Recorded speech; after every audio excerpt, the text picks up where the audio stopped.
The Book of Judges, the seventh book of the Old Testament, describes the period in the history of Israel between the death of Joshua and the establishment of monarchy. The book gets its name from the judges, charismatic leaders who were raised up by God during times of crisis to deliver Israel from its enemies and lead the nation back to the covenant faithfulness. The book begins with a summary of the conquest of Canaan.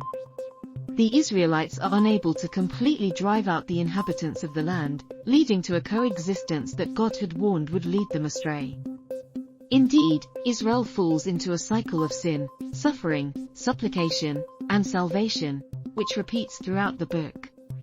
When the Israelites abandon God and start worshipping Canaanite deities, God allows their enemies to oppress them.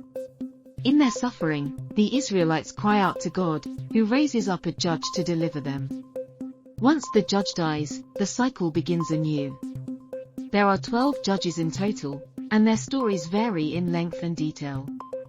Some of the notable ones include Deborah, the only female judge. She leads Israel to victory against the Canaanite commander Sisera, with the help of a woman named Jael. Gideon, initially a reluctant hero, he leads a small force of men to defeat the Midianites. Despite his victory, his later actions contribute to Israel's spiritual decline. Jephthah, he makes a rash vow to God before fighting the Ammonites, which results in tragic personal consequences. Samson, a man of great physical strength but weak will, his story is marked by his tumultuous relationship with Delilah and his final act of sacrifice.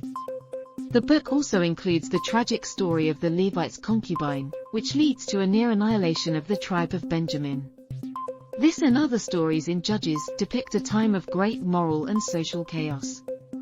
The Book of Judges ends by noting there was no king in Israel, and everyone did as they saw fit, setting the stage for the Israelites' desire for a monarchy in the following Book of Samuel.